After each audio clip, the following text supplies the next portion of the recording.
In front of me is HMD Pulse Pro, and today I would like to show you how you can manage autocorrection.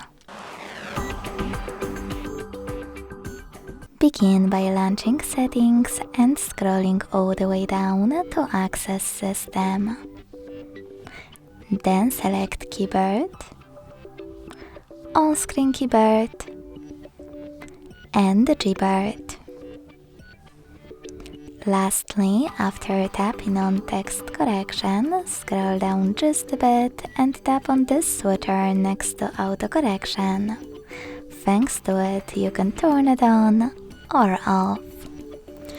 Thanks so much for watching. If you enjoyed this video, leave a like, comment and subscribe. Bye!